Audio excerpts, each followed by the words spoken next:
Okay, welcome to the Sumer Sports Show, Monday edition, Week 8 review. I'm Eric Eager. I'm one of the VPs at Sumer Sports. I'm joined by the CEO of Sumer Sports, Thomas Dimitroff. Thomas, you had an eventful weekend. You got to go see some prospects play football. You got to hit some balls around the range a little bit and go for those negative numbers, which is exactly what I want to segue into. Because the Giants yesterday, Thomas, -9, great score. Tiger Woods in his prime, -9, feels like, we'd all be pretty happy with that. That's incredible. Passing yards yesterday, Tyrod Taylor gets hurt. Tommy DeVito, not Danny DeVito. Not Danny DeVito, right. Tommy DeVito. Although Danny had more passing yards than Tommy did yesterday. Goes in there. They have a lead in large part because the Jets simply can't move the football. Zach Wilson, the most untalked about thing that's going to happen today is in a league full of quarterbacks who have not met their potential. Zach Wilson is on the hook for none of this because they came back and won. And he made a couple nice throws down the stretch in that game. But the Giants' worst passing output of this century, it's one where if you look at the SumerSports.com Twitter profile here, you are going to get a bunch of red because neither team could really move the football. They go down in overtime. Was it 13-10, Thomas? This game had kind of a little bit of everything. I'm going to show everybody, if you want to look at the Sumer Sports Twitter account. Things are a little slow on the browser today. Here, there we go. Here we go with a 13-10 victory by the Jets. The Jets are back to 500. Horrendous stuff. Honestly, the Jets, interestingly, were worse from an EPA per play perspective than the Giants. From a success rate standpoint, the Giants were successful on just 2 out of every 9 plays yesterday. Thomas, what went in your mind? Well, -9, I know we can beat that up all day, and I know it was the third string quarterback and everything. I go right to watching Brian Daboll losing his mind on the side and knowing his personality. I mean, he's a really competitive guy. Think about this, though, right? You come in last year, you're the coach of the year. Everyone's lauding everything about it, right? Mr. Mara's behind you and Joe Shane as a head coach and a GM. And then you hit this, right? How does that feel? How do you deal with that? We've all had those ups and downs, right? That's the NFL. But when you start looking at this now, remember, and a friend of mine, and I know he took a ton of heat, Dave Gettleman took a lot of crap at that organization, right? I get it, the way people want to throw it around. Where do you go with that? When you start seeing all of that red and you see the turn of events this year, like where do you go? Where do you dig in? If I'm asking you as, the data guy, chief of staff guy, hey buddy, where are we with this Giants thing? What's causing it?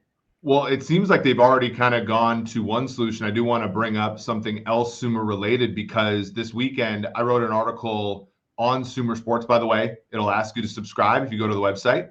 But I wrote an article about trades, and it's interesting, Thomas. I predicted that Leonard Williams would get traded today, or be traded, and not only that, but they traded him in a way very similar to when the Broncos traded Von Miller, which is they got a pretty good set of draft capital in return. It was a second and a fifth. They're keeping all of the $10 million, all but the minimum salary. They're keeping that. And they're sending Leonard Williams over to Seattle today for those draft picks. To me, it feels a little bit, and I don't want to disparage anybody, but you're right about Daboll. Last year, he looked really good in the metrics. He wins Coach of the Year. Daniel Jones has his best season, right? Similar to Josh Allen, who had his best seasons with Daboll. And everything's looking up. They bring in Darren Waller. They bring in some, slottish receivers. A lot of good players on defense still. And frankly, Thomas, their defense doesn't suck. They held Buffalo to a pretty, reasonable margin and all this stuff. And I think, unfortunately, there has been a little bit like finger pointing on the sideline. I feel like when Tyrod Taylor, for example, checked into a run and they ran against Buffalo at the end of the half, I mean, he dressed his player down on the sideline for something that's really a coach and a player sort of situation. And so the thing I get worried about is I think Daboll has the goods from a gray matter perspective, I think he's more than qualified to coach this team. But when things go wrong, you see a different side of somebody. And so I get a little bit worried there because it feels like, okay, Leonard Williams, a high price guy. Are you throwing him under the bus by trading him to Seattle? Daniel Jones has already been somebody that I think publicly in games you can see that getting a decent amount of the blame, and so on. I think they need to take a step back and look at what expectations should have been this year, which is you were going to be worse. Your schedule is much harder. Right. And so just take the good with the bad. But I know that from a football perspective, that's really hard to do. Taking the good with the bad. Look, I used to have coaches, I've said this before, on the staff who would say, Thomas, you just need to calm down, wait for another 3 or 4 or 5 games before you can panic. And as a GM, that's really tough to do. And as a head coach, I mean, Brian Daboll is very competitive. I don't hold it against him that he's agitated. He needs to keep the fire on these guys, lit. I'm all about that. But I can only imagine when you think about the Maras and you think about what they're just such a classic football family and how they're watching how things are evolving. And they're like, we're on the other side of this last year. Yep. And now they're reverting to something that is complicated. Is that right? 2 and 6. I believe it's 2 and 6. I think that they're hoping to get Daniel Jones back in week 10, but now with this injury to Tyrod Taylor, which appears to be quite serious, I think they're probably going to hope that Daniel Jones can come back a little bit sooner. Well, and then my last thing is, where does Joe Shane enter in this? It's interesting. There's always a lot talked about with a head coach a year after that kind of a season where it was so up and now it's down. Where is Joe on this, and how does Joe operate? Normally, everyone, as a GM, when you're going through that, you're there behind the scenes with your head coach. You're encouraging them. You're updating that head coach when the time is right, when he's not thinking about this season. Eric, you're telling him what might be out there in free agency, what might be out there in trade time, what might be out there as the draft's coming around. That's how you keep a head coach calm. And then you say, now you focus on winning some more games. Yeah, it's interesting. I know you were saying my name because I was looking over at this computer and I was looking at, you guys dealt with the similar thing, right? 2009, you guys started out kind of hot, 4-1, but then in the middle of the season it was kind of a down. You guys were at 6-7, and then I think to your credit and really what kind of pushed you guys forward to 3 consecutive playoff appearances after that was you guys finished the year 3 straight wins to go 9-7. It wasn't going to be considered a success relative to your first year where you made the playoffs and were competing for a division title. And obviously the Saints won the Super Bowl that year, so even then you're even more overshadowed. But then you get into 2010 and you're the 1 seed. 2011 you're a playoff team again. 2012 you're the 1 seed again. And it does matter how you deal with these seasons because they happen, right? Like I want to transition a little bit into the Vikings here for a similar reason, right? Because the Vikings, much like the Giants, they won a lot more games than maybe they should have last year. Like the Vikings had a negative point differential, but they won 13 games. They were beaten, interestingly, by the Giants in the playoffs. And then this year, they start out 1-4. Now, unlike the Giants, although I will give Daboll this, not to close the book on the Giants discussion. The Giants have been much more competitive the last few games, right? They went ahead and they took Buffalo down to the wire.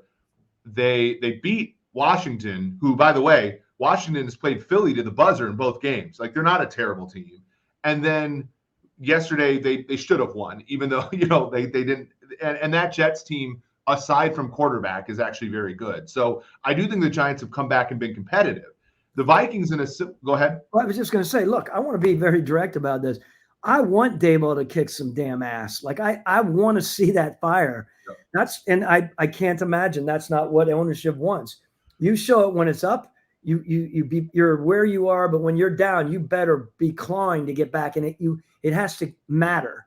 Well, and it's tough when you're a coordinator. Yeah. They've all been, like, most coaches are coordinators before the head coaches, but there is a little bit of an interesting thing where, like, I think about Eric Bieniemy, right? And we're talking about Eric Bieniemy was always the guy that would you notice when you watch that quarterback documentary on Netflix, you don't see Eric Bieniemy hardly at all. And that was because Eric Bieniemy would walk into the room and talk shit to Patrick Mahomes about, he was the bad cop, right? He was the guy that would come in and keep Patrick, sort of on the straight and narrow. Mm-hmm. And not to say that he's not worthy of being a head coach, but that might be one of the reasons why no one has wanted him to be a head coach yet. I think about Daboll similarly, like when you have kind of a firm, stable, successful head coach like Sean McDermott, right, who's even keeled kind of in that Dungy way, and then you have the offensive coordinator who's kind of a prick, in that way. Not to, again, I'm making conjecture, but you have the offensive coordinator who behind the scenes is kicking the quarterback in the ass. When those things change, right, it's revealing in some ways, right? When you're good, when you're going good, and when you start 7-2 last year, and you finish 9-7-1, you win a playoff game, no one necessarily sees what happens when things go poorly, and then that's part of maturing into a head coach is maybe not necessarily having that disposition all the time. Yeah, that's for sure. Anyway, so transitioning to the Vikings, like Kirk Cousins not playing well. They start 1-4. Their best player, probably one of the top 5 players in the whole league, hurts his hamstring. They win 3 straight games without him. They go to Lambeau Field, their biggest rival, the Packers. They go there, they beat them by multiple scores. They're up by 3 touchdowns. Kirk Cousins tears his Achilles.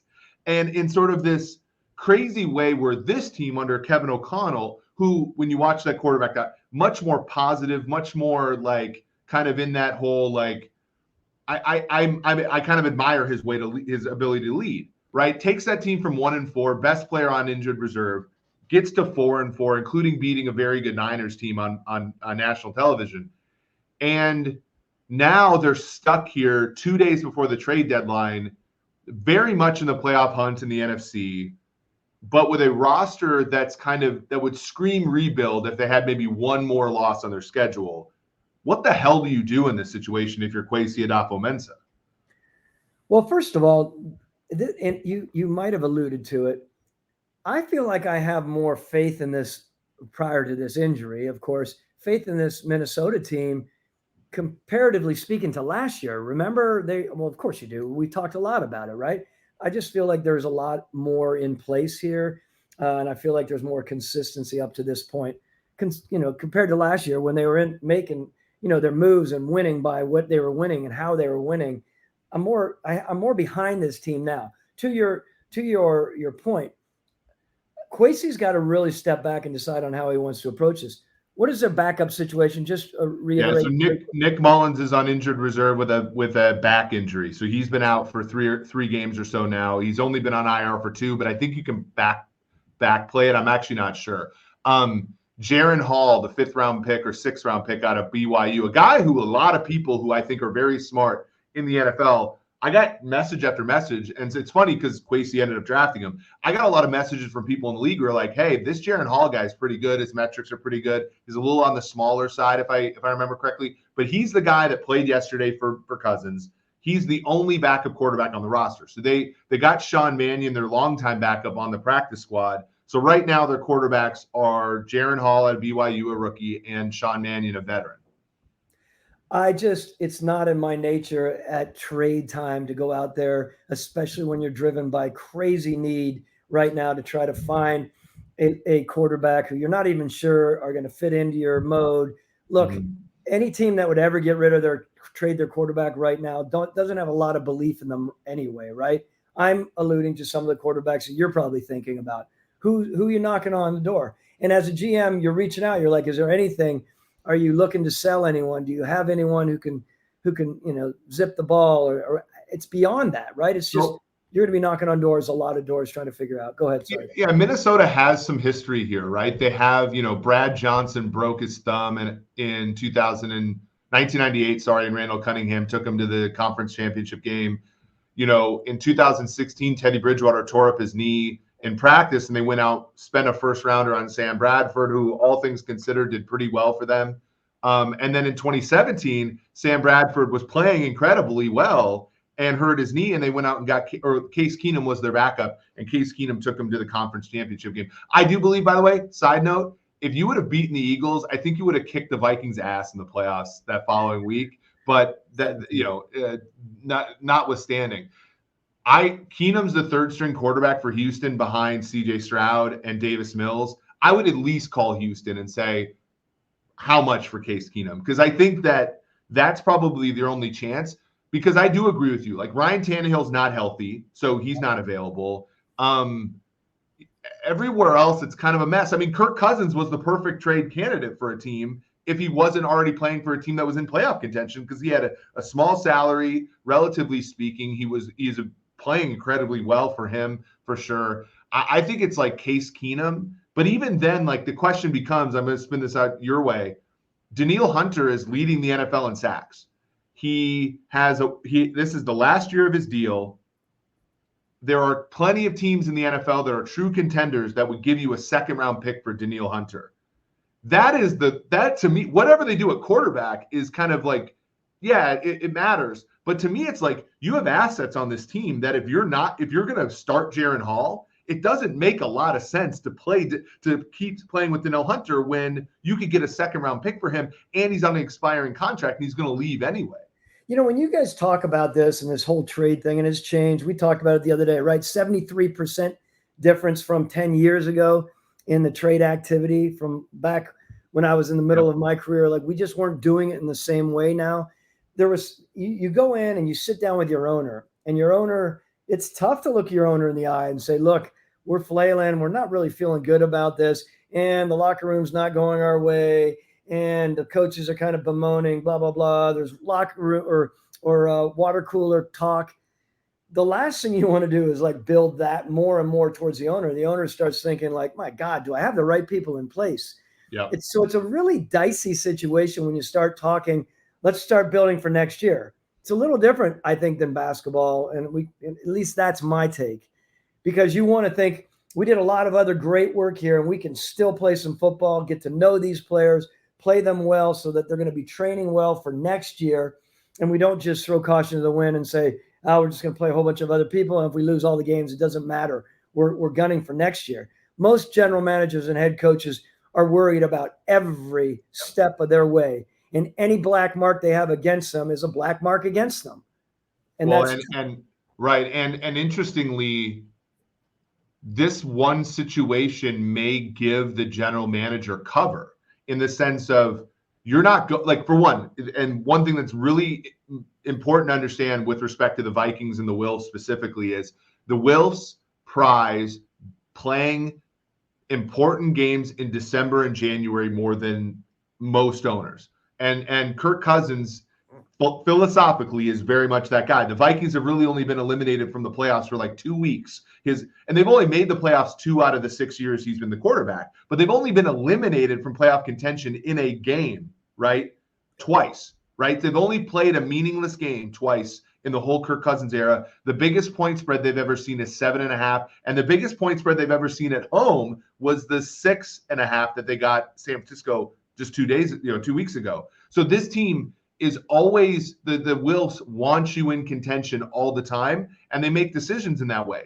And so it was always going to be a long shot to trade Cousins because that was going to put you out of contention. However, if Cousins gets hurt, which is that wasn't your intention, it might finally be the time when they're like, hey, I know we want to compete all the time. It's not my fault we're not competing right now. The quarterback that we brought in is injured.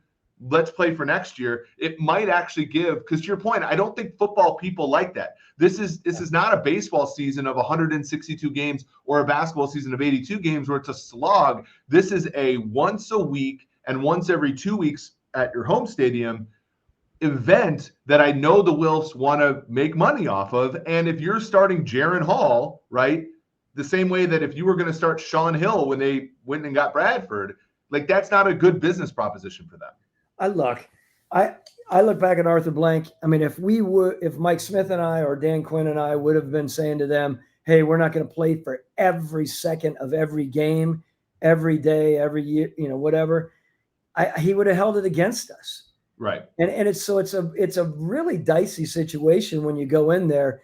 If you have an owner that keeps knocking on your door saying, let's work for next year, it's not going to go against you. The reality is you have another year of a losing record potentially, and that does work against you. So anyway, I don't want to beat that point up. It's just not as easy to say I'm going to move on for next year. By the way, what is that green bowling ball? What's that green bowling ball? I'm being a little ADD here. What is that green bowling ball up above your head there? I'm so sorry, but Oh, blowing me away. What is hold that on. thing? Thank God I'm wearing pants. All right. This is my daughter's Milwaukee Bucks basketball. They're Milwaukee Bucks fans. You Okay. notice my shirt says Midwest nice. I'm like It's all you. Midwest nice to the core there. But here, I put it on the Let's chair see. so it's not messing with you so much. I've never seen it before. And I'm so sorry, everyone, for bringing that up. But no, it humanizes us a little bit. Thomas, to ask you a human question though, yeah. Given everything you've just said, and given what you are, because I think about this, you come from the Belichick tree, but I think that you're very distinct from the Belichick tree in a lot of ways.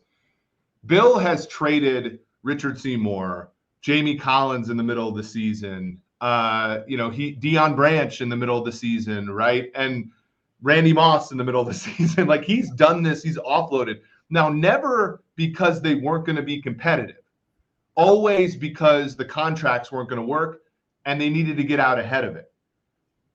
And Bill has not traded players in season now that they're not as good, right? Now that they're not a Super Bowl contender. So I understand the distinction. But if you got another general manager job, let's say, is this something that would come up in discussions, right, with the possible owners and saying, like, look, if we have to get off of a season, right, because it's just not in the cards, how much freedom do I have to do that? Because I get what you're saying. Like, I think about you guys' 2019 season where you start out 1-7, you finish 6-2, and it's, you were optimistic going into 2020.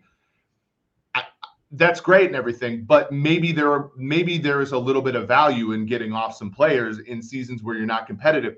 Is that something that you would? How far down the list of things in consideration is that if you were looking, if another general manager job relative to the one you just had, how much does that matter?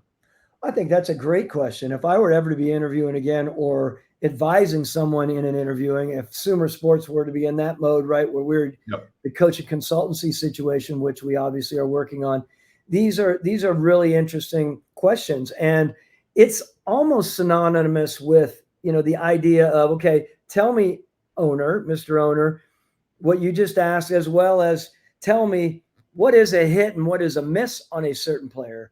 If we drafted a guy who had, who got us to the Super Bowl, 2 years later was a complete jackass, and we cut him, is that a hit or miss, right? These are the kind of discussions you do want to have with an owner to make sure the direction, and you're not just kind of flailing by the seat of your pants thinking, man, did I hit on this guy just because he got us to a Super Bowl one season? Or does he need to be there for 3, 4, and 5 years, or 2 contracts or 3 contracts? Back to your point here. I want to know now going in, can I come in and can I make moves in a season that I think is going in the wrong direction without you holding against me as a general manager and thinking you're a quitter? The last thing a GM wants to be, or a head coach for sure, is a quitter. And here's the interesting thing. You bring this up about Bill Belichick making moves and moving away from people. When you're riding high, man, and things are good, you can you just have this sort of cloak of confidence. Like, I don't really give a flip about who leaves, who's water cooler talking at all, because I'm the dude and I own it.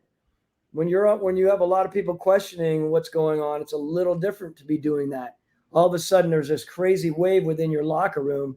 That's when it gets really bad. People think you're scapegoating somebody, right? We even came into the little bit of the language with the Leonard Williams thing, where I'm like, is Dable moving on from Leonard Williams because he's a non-fit, or is he moving on from him because he needs a head, right? And he's one of the highest paid. He is, besides Jones, I think the highest paid player on the team. So are you making a statement that way of like, it's my way or the highway? I do agree with you. It's so much different, right? Because we turn it around, right? You look at Sashi Brown, for example. Or you look, where they come in and try to put in the process from the NBA, and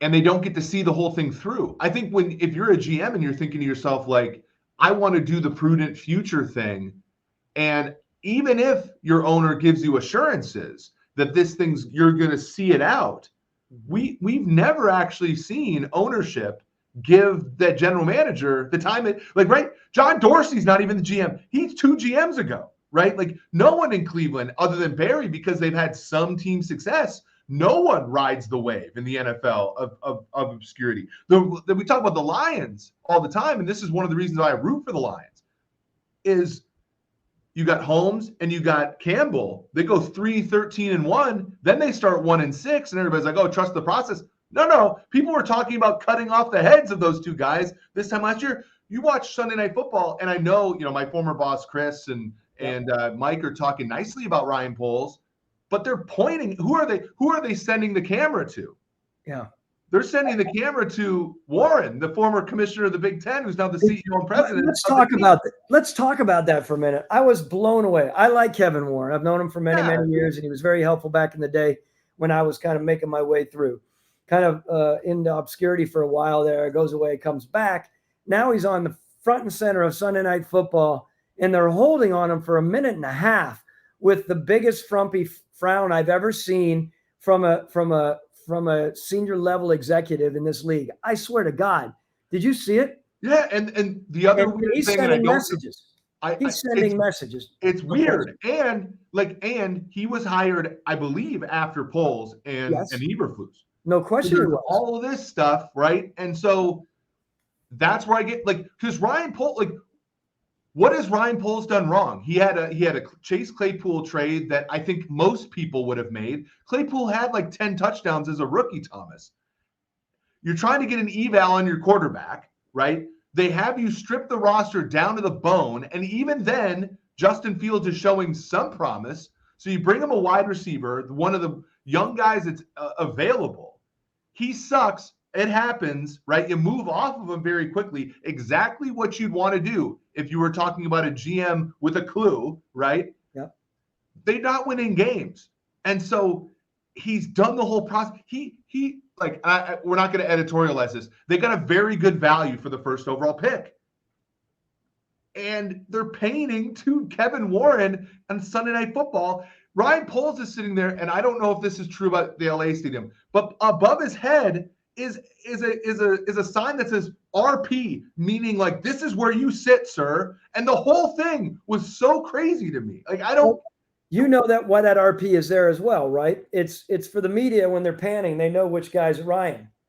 How about that? But they should know who he is anyway. They should, and he's being overshadowed by Kevin Warren. I think it's a really interesting and funny comment too. I thought the same. I'm like, maybe they could have a little bit of a 6-inch sign, not a. Why is it not torn down when he sits down, right? It's like you sit at, we come, I always made, and he's our mutual friend, so I make fun of Solomon Wilcots when he first started working at PFF. It was like a table. It said Solly W. I'm like, how many other Sollys are there? Why does there need to be Solly W, his name plaque, or it wasn't even a placard? That would be better. It was a sticky note. I'm like, we all know where Solomon sits, right?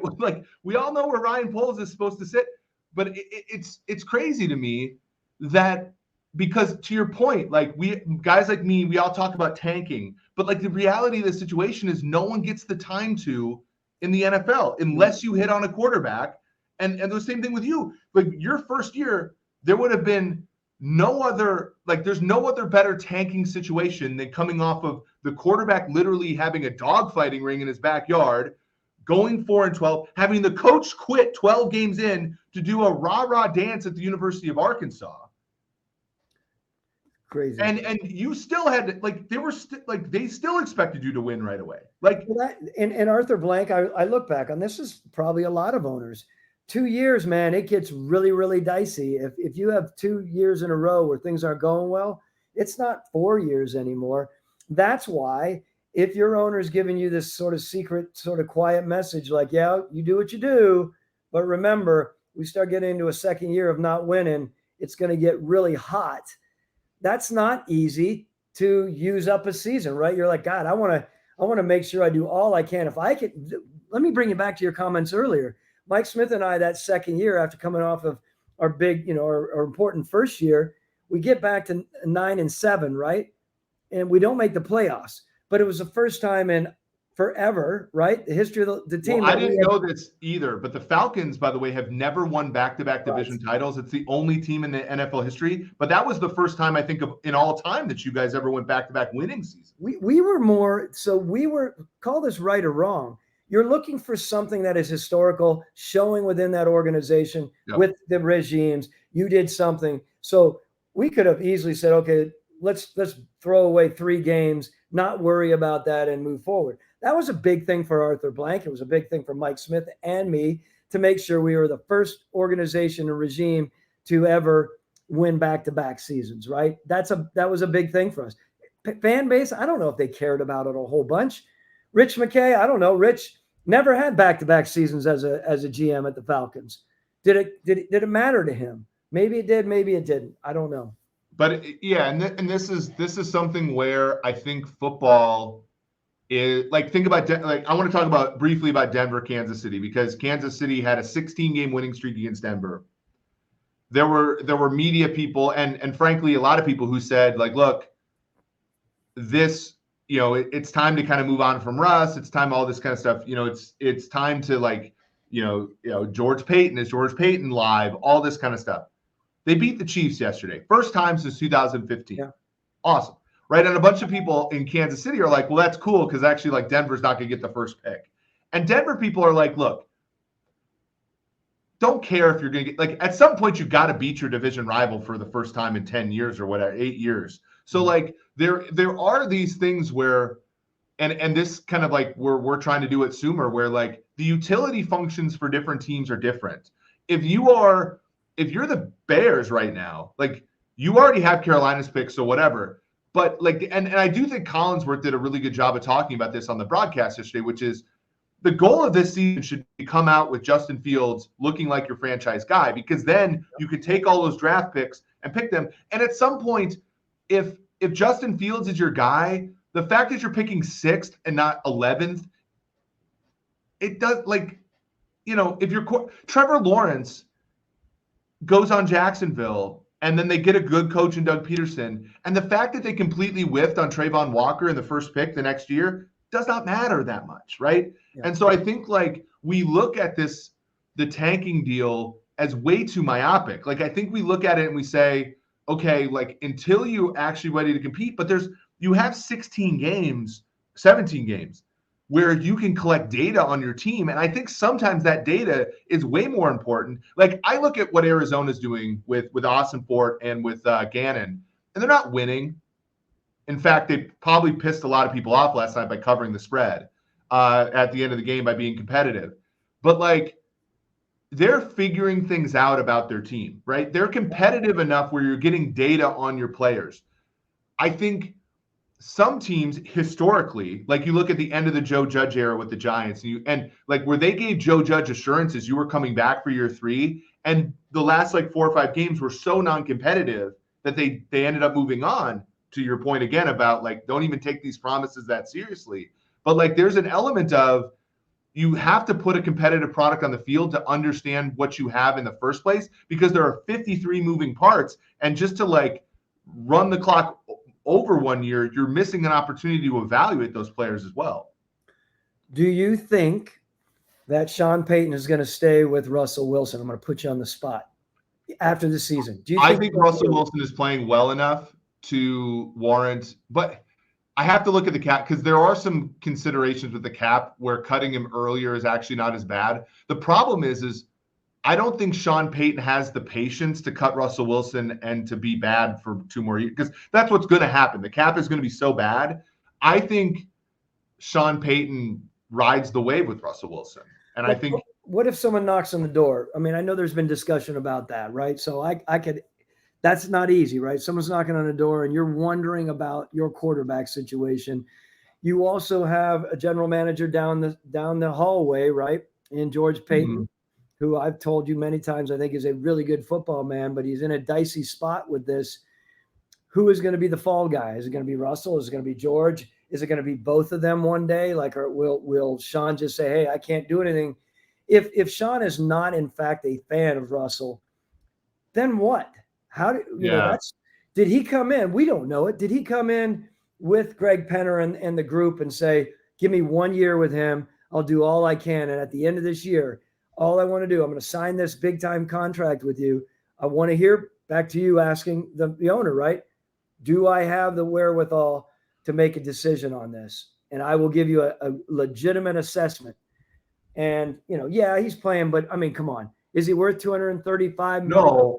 But is that something where, because the issue is for a contract like that with a signing bonus of 92 million and a base salary next year of 17 million, like does that matter? Like, because my issue is like, if you're thinking about this from an economist standpoint, that money's already mostly spent.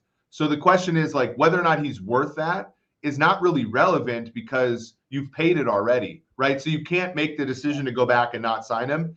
I think that the tricky part is right now, like you still have, if you next year were to trade him, let's say you trade him post June 1, that puts 50 million of dead cap on the 2025 cap, as well as I believe 18 million dead cap on next year. And you have to get another team because next year's base salary is 17 million guaranteed. Now, I believe they're rolling guarantees too. So to your point, Thomas, it does get worse, right? It could get worse if he doesn't start playing better. And the way that age curves work, he probably won't. So I think I'm amending my statement. I think it's 50-50. I think it's 50-50 whether he stays with them.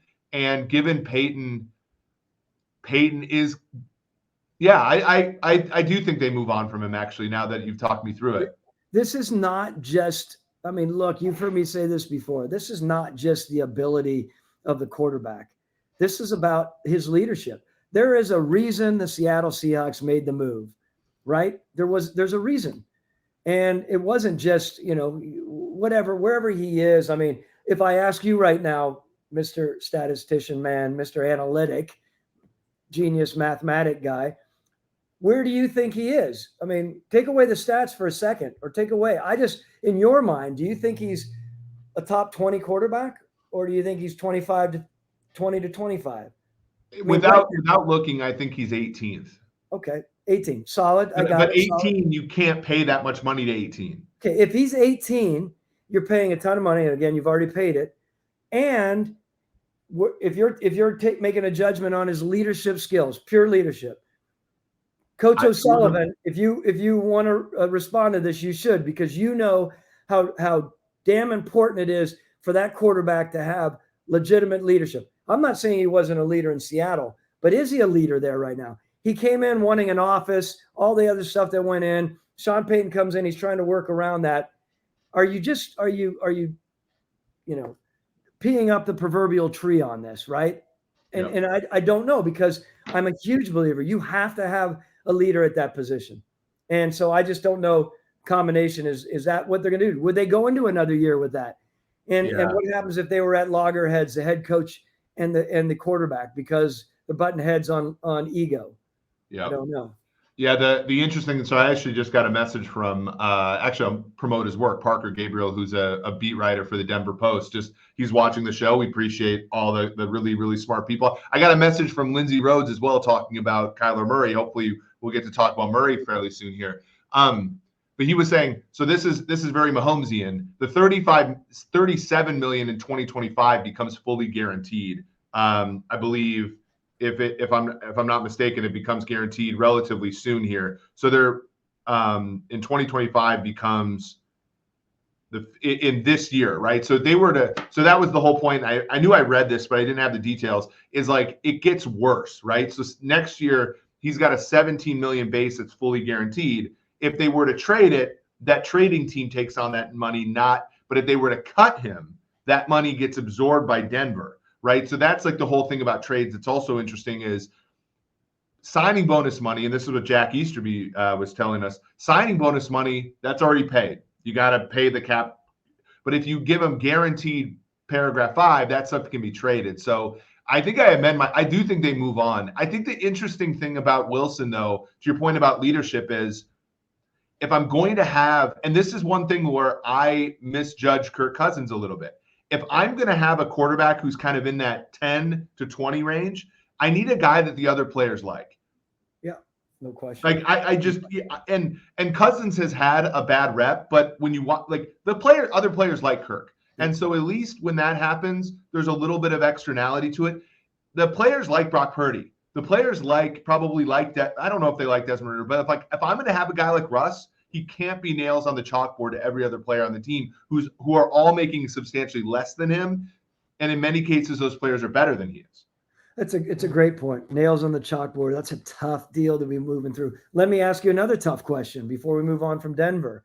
Just because this is really, really fascinating for me, having been in it and understanding how that heated seat deal going on, where George Payton is, and having to look at this deal every day of his life. We had quarterbacks in the past, over the past 5 or 6 years, who have moved on from their number one pick, right? Yep. Took it on the chin and said, screw it, doing it for the team. They've survived, right? How many of them right now? They're still with their teams. Howie's still with his team, of course. He's done a hell of a job with Philly. Yep. We know that. The Jets mostly moved on from Zach Wilson. Jets, yeah. I mean, okay. Well, of course, we had Chicago, which was a little bit different. But I guess my point is this synonymous? Is a big-time free agent move like this, by moving on, do people take a deep breath? Do the owners know and recognize how good of a football person George Payton is and stay with him? Or do they hold that over his head? We moved on from a guy that you endorsed as much as you did, so we have to make adjustments here. And where does Sean Payton sit with that? If Sean Payton, here's my feeling, if Sean Payton is behind George Payton, the general manager, and endorsing him and understanding how good he is, Sean Payton and George Payton stay together, right? Even through the demise, if they ever did move on from Russell. If those two guys aren't aligned, that becomes a really complicated, dicey situation, to use mine. I personally don't fault George Payton all that much, because the way that I see it, since Peyton Manning, and this is where I'm going to give you my trivia. Since Peyton Manning, it's been Trevor Siemian, Paxton Lynch, Brock Osweiler again, right? By the way, really smart for them to have a limit on Brock Osweiler, right? They didn't let Brock Osweiler take him to the cleaners. And then you were Teddy Bridgewater, Drew Lock, then it was Joe Flacco, Case Keenum, all mixed in there. At some point, Russell Wilson was a phenomenal quarterback for the Seahawks. True. And I think what we all misevaluated was how good John Schneider and Pete Carroll were. I think many people, because Pete Carroll's a little old school, he doesn't go for the right fourth downs and all this stuff, we all thought Pete Carroll was much worse at his job than he really was.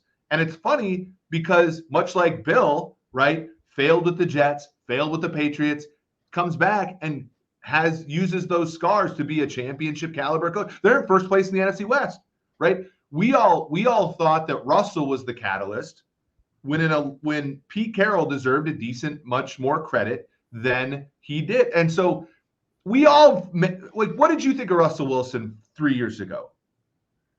Look, I probably knew too many things that were going on within that building with him, that he was starting to weigh heavily on them. He came to Denver, of course, all the stuff we talk about, but okay, you don't, and nor do I blame, George Payton just for that move. He's a GM of the team.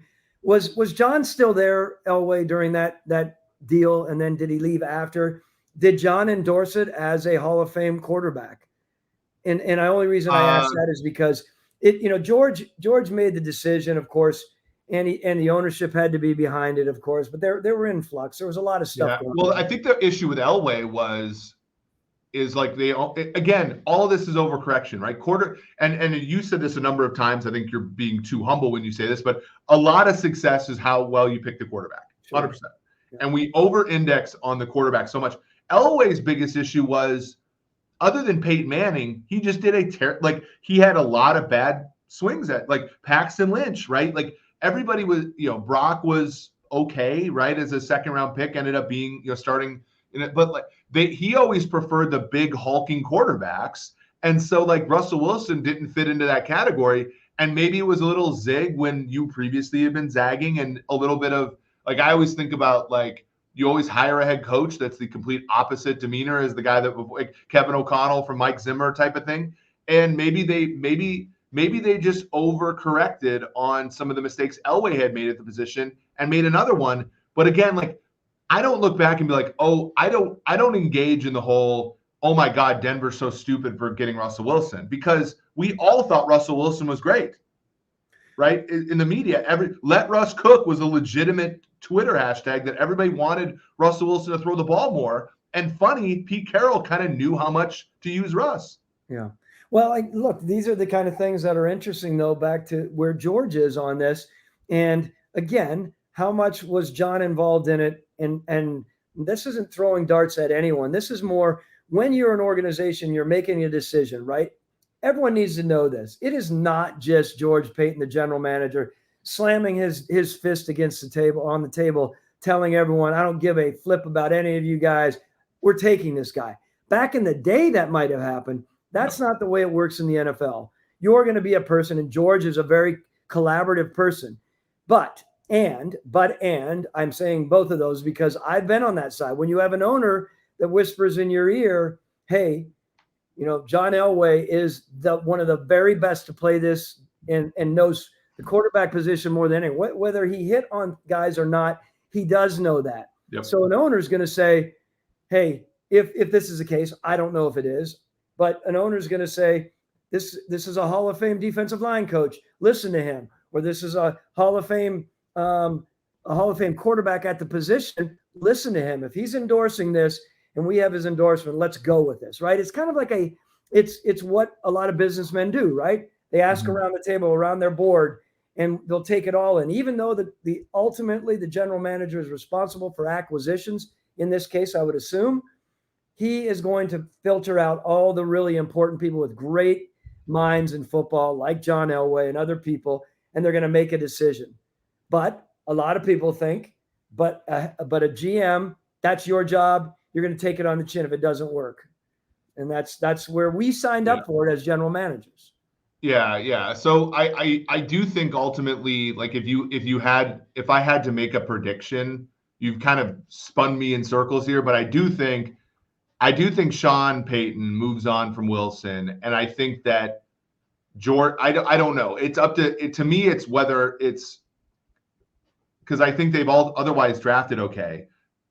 I think that the fall person will be George Payton if there is a fall person. I'm not sure that there will be because it's one move, and he did sign Wilson at the going rate, right? Like Deshaun Watson got a bigger deal, more guarantees than he did. So I think that it's interesting. It could go either way, in my opinion, but I do think that Wilson is probably a goner. He has put up good stats on the periphery this year, but he's taken a lot of sacks, and there's been the offense hasn't been quite as good as players with similar stats. So let me just say this because you're right. I hope that Sean Payton endorses George and they weather this storm, right? Again, given my fondness and understanding of what George is as a football builder and a scout. Everyone in the country knows that, just so the Denver people who are listening. But he, anyone takes heat when things don't work out. There's other elements, though. When a head coach comes from a different paradigm, right? They're always going to have, and I remember when Dan Quinn was coming into our place, there was so much banter out there that I was getting fired because he was going to bring in A, B, and C and X, Y, and Z from the Seahawks family. And there are people that I knew and people that I liked. You don't think they felt uncomfortable about that? They're like, T, I know there's stuff out in the media that I'm coming in to take your job. It didn't happen. Dan and I worked together and we grew together, and the rest is history, of course. But, it's just one of those things. It's you'll never know until the end of the season on how everything settles in here in Denver. And I just think it's a fascinating case study. It really is. Yeah, I think it'll be quite interesting to see how they finish the year.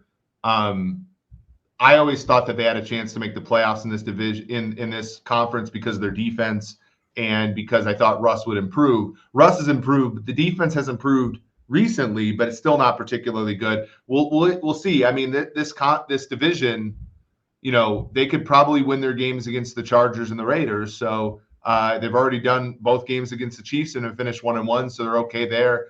It'll be. I'm intrigued by them for sure. So Rex Ryan isn't coming there yet. You're not. No. I mean, look, and it's funny because Vance Joseph is an NFL defensive coordinator, and this idea that he was going to oversee a historically bad defense this is why we do regressions. This is why we do prediction, because what goes up comes down sometimes. And, it's funny, like 1 week, the Niners are the best team in NFL history and they've lost 3 straight. Chiefs are now they lose, right? And then, it's we cycle through this because the NFL is that way. It's a week-to-week league and the teams aren't that much different than each other talent-wise, week in and week out, which I think from a general manager's perspective must make you feel uneasy, because it's like, no matter what I do, these games are just coin flips at some level, but it's the nature of the league. And so I'm happy for Vance, because I think that he was, more unfairly maligned. I'll just say that, at least initially, when they were giving up 70 points to the Dolphins. I agree. Yeah. All right. So let's finish this off. We didn't get to many games, but that's fine. I think people are really happy with the show. Trade deadline tomorrow. Now, I believe this is true because somebody in the league sent this to me. I believe if you were to adjust salary, so we saw the Leonard Williams trade where they took the $10 million left on the deal, they converted it to a bonus. Giants keep that money. They send him over to Seattle. He's basically playing for league minimum in Seattle.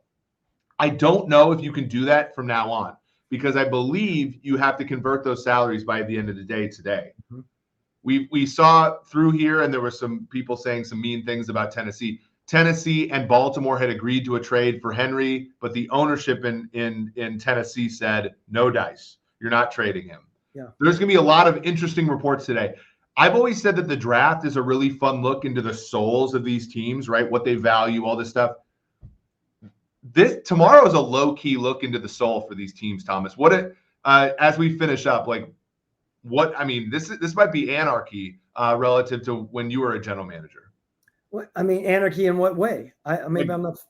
We might see double-digit trades tomorrow. Who knows? Yeah. Again, it might be. I'm not getting my head around it. It's complicated for me to feel about moving people unless there are reasons for it. I don't want to circle around in here. So maybe if you want to expound on that. So I'm not. No, I think that there are a lot of instruments, and I wrote about this at Sumer, so go look, that there are a lot of instruments now where teams don't just have to deal in the ways that they did before. You have void years, you have all kinds of contractual instruments that I think make players more movable. But I think to your point in this entire podcast, which it doesn't come for free. Like if you trade a player or you trade for a player, there are cultural changes that need to be made to incorporate. And sometimes it's as simple as TJ Hawkinson coming in and being the Vikings' second best receiver right away. But other times it's teams thinking like, well, you just traded one of our best players. Are we tanking? I think that's why for a lot of history, there haven't been many trades. And I think even though it's fun, obviously on a Tuesday to be engulfed in the news, I don't think it'll blow up to the level that the NBA or the MLB is. So I got on a podcast recently with Kevin Clark. I went out and reached out to some of my buddies, of course, contemporaries in the league, who are obviously in general manager spots now. And it was amazing to hear how many people believe, even though there's more movement, Eric, how many general managers believe that the main stirrers of this, and I guess that's us now, right? Are we sort of media? I don't know. I consider, well, Thomas, whether you like it or not, you're very good at this. Well, so you're media by skill set. When I hear from these guys and they start saying to me, Thomas, what's starting all of this is the media being a big deal in saying this needs to happen with this team, this needs to happen. And a lot of these GMs are saying, I'm only jumping in looking at this, and there's discussion about this, even if there's 99.9% that the guy is ever leaving, Derrick Henry or whoever it may be, I'm going to do it. I'm going to have my building looking at these players, and we're going to get caught up in it. People are going to ask us in town that we may be looking for a receiver, or we may be looking for a running back, and I'm doing my due diligence. And I have no desire to do anything, but I have to, because my owner's going to ask me, did you look at him? Is that real? The reason I looked at him is because the media is telling me that he might come out or might be traded. I don't know. Is that real? Okay, I brought this up, and I know it's awkward. It's also part of our thing at Sumer. So A, if you were ever to get another general manager job, or B, if we were consulting people, which we at Sumer. I am dumbfounded by the idea that that all but maybe a handful of really, really smart people like you, like other people who have shows, who are who have been in that chair, who know what they're talking about. If I was an owner and I found out my GM was getting pressured by the media, I'd be a little nervous. Like, is that too idealistic? Here's the funny thing. No, I get it. It's kind of like, well, I want this badass GM who's going to tell everyone to go screw themselves if they're questioning the organization. Here, however, is a situation for everyone.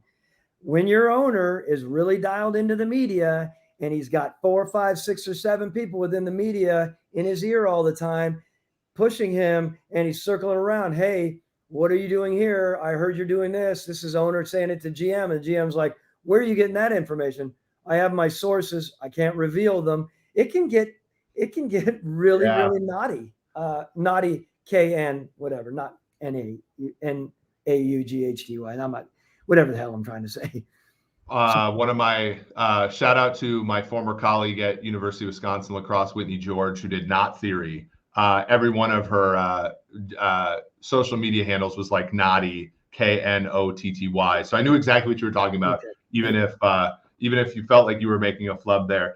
This has been a great podcast. Like, I've had a number of people message me. That's why, by the way, Thomas, I look away for a second, because every once in a while I get messages. I know I'm not. I think sometimes you think that I'm trying to multitask and I'm giving you less. I truly am like trying to navigate like people asking questions and stuff during the show. But this was phenomenal. I think this is, when we think about the trade deadline, we'll have another podcast Wednesday. We'll be able to talk about some of those moves and how they relate to the NFL. But even just like talking about kind of what somebody's going through during this time, I think is incredibly valuable. You're not getting that anywhere else. If you like what you heard on this show, hit the like button, hit the subscribe button. Go to one of the podcast platforms. May that be Spotify, Apple. Leave a review. Thomas always loves getting those in his inbox. This has been a great time. I really enjoyed spending time talking ball with you, Thomas. For all of you that were there, thanks for all the comments. Thanks for all the likes. For Thomas Dimitroff, for Eric Eager, this has been the Sumer Sports Show.